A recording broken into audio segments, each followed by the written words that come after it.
अस्सलाम वालेकुम, मैं हूं बिशारत राजा। मेरे साथ मौजूद हैं साकिब बशीर। साकिब बशीर साहब, एक तो कल जो इस्लामाबाद हाई कोर्ट में एक ऐसी शर्मनाक किस्म की दरख्वास्त दायर की गई थी जिसे पाकिस्तान तहरीक इंसाफ ने दूरी इख्तियार की थी, लातलकी का ऐलान किया था, मजम्मत की थी, जिससे अरबाब मोहम्मद ताहिर ने 30 सितंबर तक उसको मुलतवी किया और नोटिस जारी कर दिए हैं। उन्होंने कल जो फैसला दिया था उसमें उन्होंने एक बड़ा ब्लंडर सामने आया है। वो ब्लंडर क्या है वो नाज़रीन आपके सामने रखेंगे। और फिर हलीमा खानम ने एक बड़ा इंकशाफ किया कि इमरान खान के केसेस जल्दी से क्यों चलाए जा रहे हैं।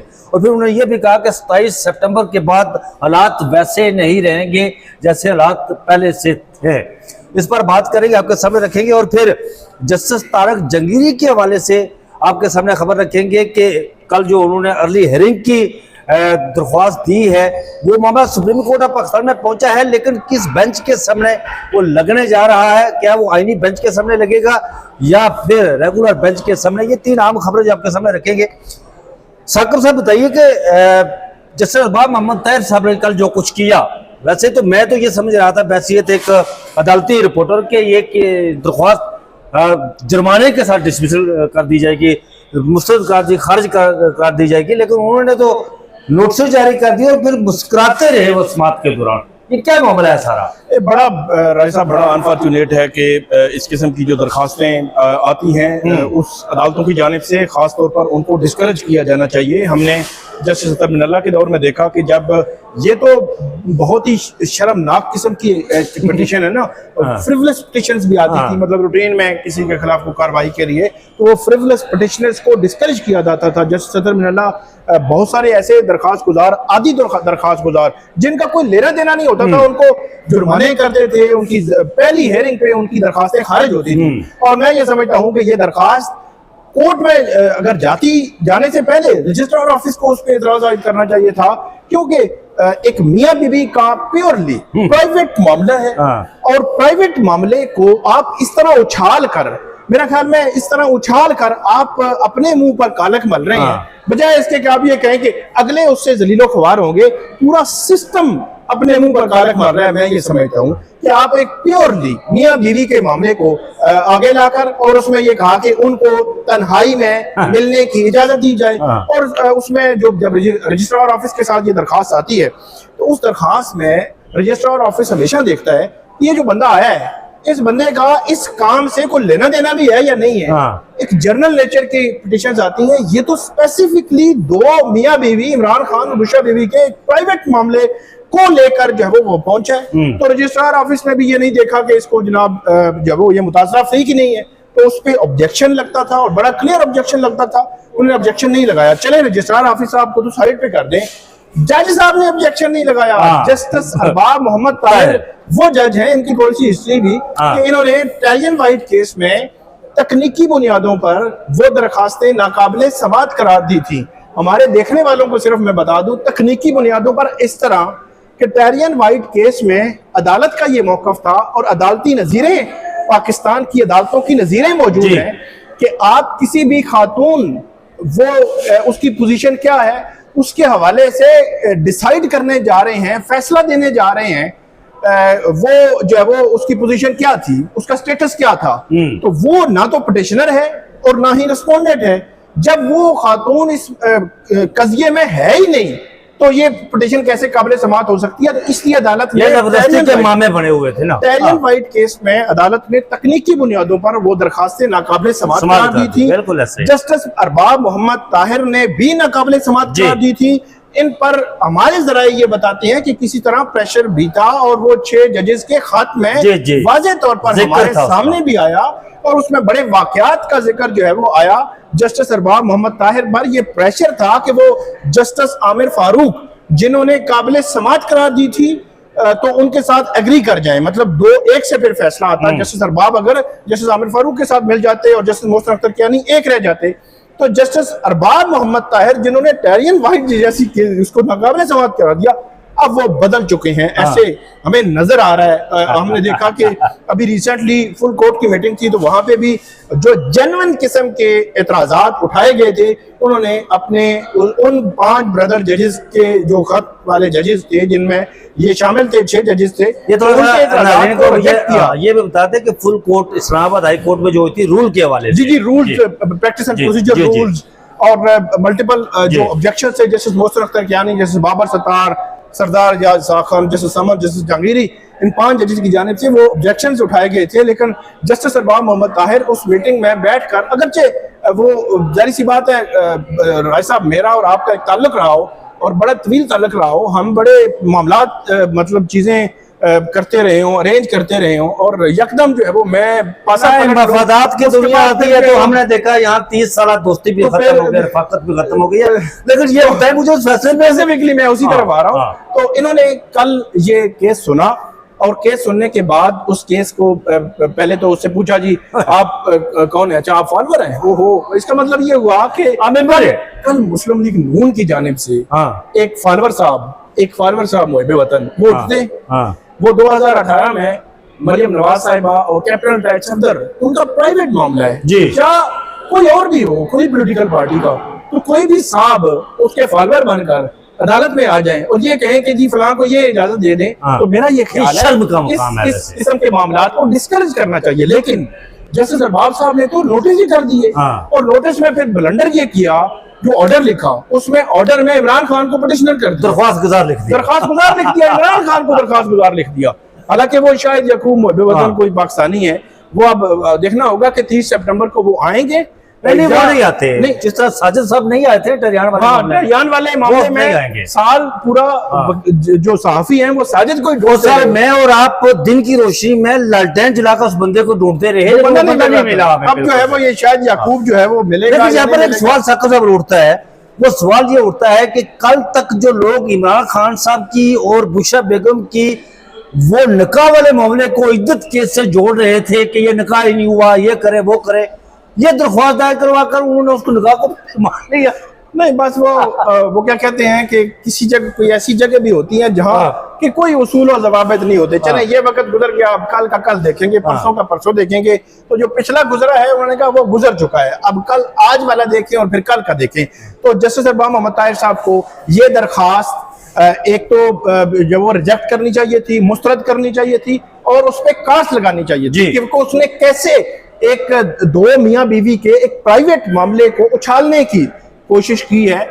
लेकिन आइंदा ये मामला ना, उसकी वजह है ना, उसकी वजह ये है कि कल किसी जज साहब, मोअज़्ज़ज़ जज साहब के हवाले से कोई पिटीशन लेके आ जाए कि जनाब फलां का जी फैमिली उनकी मियाँ बीवी के मामलात को ऐसे वो करें, ऑर्डर करें, किसी जनाब ब्यूरोक्रेट का लेकर आ जाए, किसी और का लेकर आ जाए, तो इस किस्म की जो दरखास्तें हैं इनको पहले स्टेप पर रिजेक्ट होना चाहिए। लेकिन उन्होंने उस पर नोटिस कर दिए, और नोटिस किया कर दिए, ना तो इमरान खान और बुशरा बीबी पिटिशनर हैं, ना ही रिस्पोंडेंट हैं।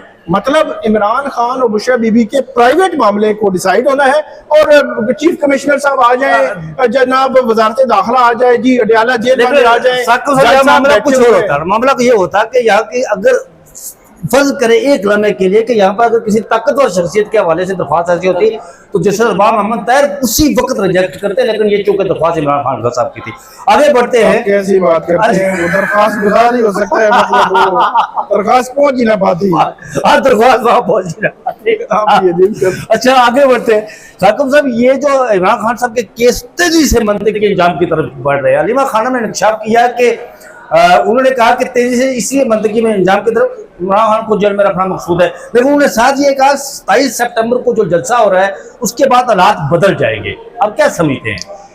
अच्छा, 2 एस्पेक्ट हैं, एक तो तेजी से आगे बढ़ रहे हैं और दूसरा हालात बदल जाएंगे। जो तेजी से आगे बढ़ रहे हैं उस पर मैं बात करता हूँ। तेजी से मामला ये है कि इस वक्त इमरान खान का एक केस चल रहा है जेल में, दूसरे केस को उन्होंने वीडियो लिंक कर लिया है जी, वीडियो लिंक वो जज साहब वीडियो लिंक व्हाट्सएप पे मोबाइल पे जी, व्हाट्सएप पे कॉल करते हैं और जी व्हाट्सएप जी वीडियो लिंक आ गया। हालांकि हमने देखा है कि जो वीडियो लिंक है ये इस्लामाबाद कचहरी में मैंने देखा है, जब वीडियो लिंक पे किसी भी मुल्ज़िम को, किसी भी गवाह को, किसी भी ट्रायल में लाते हैं तो वो एक पूरी फुल स्क्रीन होती है। हाँ, यहाँ पर नया अमेंडमेंट में हुआ था। इमरान खान को जब यहाँ पे पेश किया गया तो फुल स्क्रीन पे लाते हैं, और वो बंदा जो कोर्ट रूम में लोग मौजूद होते हैं वो सुन रहे होते हैं, वो उनको देख रहा होता है, वो अपने ट्रायल को देख रहा होता है। तो ये एक फॉर्मेलिटी के तौर पर उन्होंने कहा कि कहीं लोग जो है वो वहां पे उनको देख लगे। मुझे तो ये लगता है, मुझे जाती तौर पर ये लगता है, जिस तरह इमरान खान की तस्वीर पर बज़ाहिर चैनल्स पर इधर उधर पाबंदी है, कहीं पे तस्वीर नहीं लगाई जा सकती, अगर ये तस्वीर हर जगह पे है, लेकिन अब बज़ाहिर कोर्ट में भी यही चीज हमें नजर आती है। तो GHQ हमला केस जो है वो तो आ गया कोर्ट में, अब तोशाखाना केस चल रहा है वहां पे। तोशाखाना केस का आज जो तफ्तीशी अफसरान है उन पर जरा होनी है आखिरी गवाह। कल या परसों इस पे 342 की स्टेटमेंट्स होंगी, और उसके बाद इस पे फाइनल आर्गुमेंट्स। मतलब आप ये कह सकते हैं अगले 8-10 दिनों में इस केस का फैसला आ जाएगा। ठीक है, जब फैसला आ जाएगा तो ये वो केसेस हैं जिनमें 4-4 घंटे फैमिली की, वकीलों की मुलाकात हो जाया करती है। वैसे तो इनकी मुलाकात का टाइम है 25 मिनट, और उसमें भी 1-2 बंदों को इजाजत देते हैं मंगल के दिन सिर्फ। तो उसमें ये तो होती है, उसमें ये होगा जब ये तोशाखाना केस का फैसला हो जाएगा तो फिर इमरान खान से सिर्फ एक मंगल के दिन, वो भी 25 मिनट की, और वो भी 1-2 लोगों को मुलाकात जिस तरह होती है, तो फिर इमरान खान साहब आप ये कह सकते हैं कि वो एक कैद तन्हाई वाला उस सिचुएशन में जा सकते हैं। तो एक तो ये है कि जो केसेस आगे बढ़ रहे हैं उनमें हमें ये नजर आ रहा है। बिल्कुल। दूसरी जो आपने 27 सितंबर के बाद की बात की, अब ये मोमेंटम देखना होगा, ये प्रेशर देखना होगा कि किस लेवल पर PTI बिल्ड करती है, क्योंकि 26 नवंबर को हमने देखा, अक्टूबर को, सितंबर को, पिछले साल जो जलसे होते रहे उसमें तो मोमेंटम कुछ इस लेवल का था। 26 को तो बहुत मोमेंटम था, लेकिन मसला ये हुआ कि वो उस मोमेंटम को या PTI जो वो कैश नहीं करवा सकी, या कोई सूरत हाल ही ऐसी नहीं बन सकती, वगरना उस वक्त हुकूमत पर प्रेशर था। मुझे याद है जब PTI ऐलान करती थी तो हुकूमत पूरे मुल्क को बंद कर, मतलब मोटरवेज बंद, बंद, इस्लामाबाद, पिंडी बंद, इवन जो है वो मोबाइल सर्विस बंद, हर चीज जो है वो उसको क्लोज कर देते थे। और जो जाहिर सी बात है जब हर चीज क्लोज हो जाए तो उसका मतलब ये है कि आपका एहतजाज जो है वो कामयाब हो गया है। लेकिन मोमेंटम अब देखना होगा कि PTI किस लेवल पर बनाती है और किस लेवल पर ये चीजें लेकर जाती है और किस लेवल पर हुकूमत को प्रेशराइज करती है, क्योंकि हुकूमत जो है अब थोड़ी सी रिलैक्स पोजीशन में है। गवर्नमेंट जो है वो सफारती महाज पे 36 सेकंड की मुलाकात भी हुई है, बुनियादी 36 सेकंड की जो ऑपरेशन हुआ, भारत को नाकामी हुई, पाकिस्तान जंग जीता, तो उसके बाद जो एक सफारती जो महाज है उस पे पाकिस्तान को तो ये अब हुकूमत जो है थोड़ी सी रिलैक्स पोजीशन में है। तो हुकूमत को प्रेशराइज जब तक आप नहीं करेंगे तब तक हुकूमत प्रेशर से इमरान खान को रिहा करने वाली नहीं है, और अदालतों से तो हमें इमरान खान रिहा होते हैं। अच्छा जाकिर साहब, कल की जो जिस तरह आपने व्हाट्सएप का जिक्र किया, मोबाइल पे इस तरह का लगा के उस मोबाइल की स्क्रीन जज साहब के सामने थी, इमरान खान साहब ने एक लफ्ज बोला, उसके बाद उनकी आवाज बंद कर दी गई। बस वो इमरान खान साहब असल बहुत कुछ ऐसा है जो बोल जाते हैं, फिर वो बढ़ते हैं जी। जैसे तारिक महमूद जहांगीरी साहब की दरख्वास्त अर्ली हेयरिंग की उन्होंने डाली, 26 सितंबर का कहा था कि उससे पहले लगाई जाए। उधर सिंध हाई कोर्ट में भी कुछ मामला तेजी से बदले हैं, बड़ी तेजी है, बड़ी जल्दी है। सिंध हुकूमत ने कहा है कि जी हमारे तालीमी इदारों के वकार को बड़ा मसला है, तालीमी इदारों को जी, वो जैसे जहांगीरी की डिग्री का जब मामला है ना, तो वकार को बड़ा मसला, जल्दी केस लगाएं। तो वहाँ के कॉन्स्टिट्यूशनल बेंच ने 29 सितंबर को वैसे समाप्त करनी थी, हालांकि 29 सितंबर भी 5 दिन के बाद नहीं, जल्दी। तो अब कल के करीब उन्होंने केस मुकर्रर कर दिया जैसे जहांगीरी के खिलाफ, और वहाँ पे स्टे है। ऐसे लगता है कि वो स्टे खत्म करने की कोशिश की जाएगी, की जा सकती है, और उसके बाद चीजें जो आगे बढ़ेंगी। लेकिन मुझे सुप्रीम कोर्ट की जो खामोशी है वो मुझे उस पर, सुप्रीम कोर्ट में 1-2 दिन में केस लग जाएगा। साकिब साहब आपको बताता हूँ, और मुझे जो लग रहा है कि सुप्रीम कोर्ट ऑफ पाकिस्तान में जस्टिस तारिक महमूद जहांगीरी साहब को रिलीफ मिलेगा। वो तो डेफिनेटली मिलना चाहिए। अगर सुप्रीम कोर्ट रिलीफ नहीं देती तो फिर तो मतलब समझे कि वो ये एक ऐसा करके गिर गया, पूरा सेटअप एक ऐसा फ्लड गेट खुल जाएगा कि कल कोई भी होगा, वो मुमकिन है कि यहाँ पर अगर अफरीदी साहब के खिलाफ कोई दरख्वास्त दायर हो तो उनके सुप्रीम जुडिशल काउंसिल में हो तो उन्हें बेंच के सामने दे दिया जाए, ये काम नहीं कर रहा है, ये फला चल रहा है, इसको ये ऐसा मामला है। अच्छा चलते एक दो मिनट में ये जो 36 सेकंड की मुलाकात हुई है शहबाज शरीफ साहब की, वो फुटेज आपने देखी होगी, क्या समझते हैं कि वो 36 सेकंड में क्या कहा होगा? क्या कह सकते हैं, अब वो बड़ा मुख्तसर सा टाइम था। एक तो मुझे जो लगता है, एक तो पाकिस्तान ने नोबल इनाम के लिए प्राइज के लिए उनको नॉमिनेट किया हुआ है, ये एक पॉसिबिलिटी हो सकती है कि उसको याद दहानी भी करवाई गई हो, हाँ। ये एक पॉसिबिलिटी हो सकती है मुमकिन तौर पर। बाकी ये है कि गजा का मामला भी है, पाक सऊदी पैक्ट जो डिफेंस पैक्ट है वो साइन हुआ है, पाक अमेरिका ताल्लुकात का मामला भी है। अब कैसे उसको कवर किया है, ये भी हो सकता है कि शहबाज शरीफ साहब ने उन्हें कहा हो कि देखिए जी आपने जंगें ख़त्म करवाई हैं, बहुत सारी जंगें, और हमने आपको नोबेल जिस तरह आपने कहा कि अमन के लिए नामजद किया है, इसमें बड़ी जो है वो आपके लिए है। तो ये बात हो सकती है। ये खबर क्या है?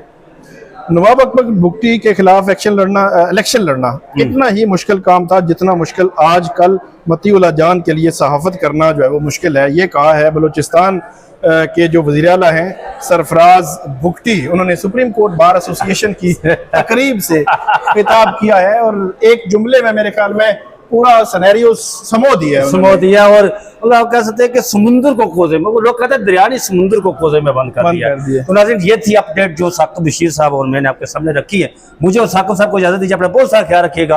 अल्लाह हाफिज।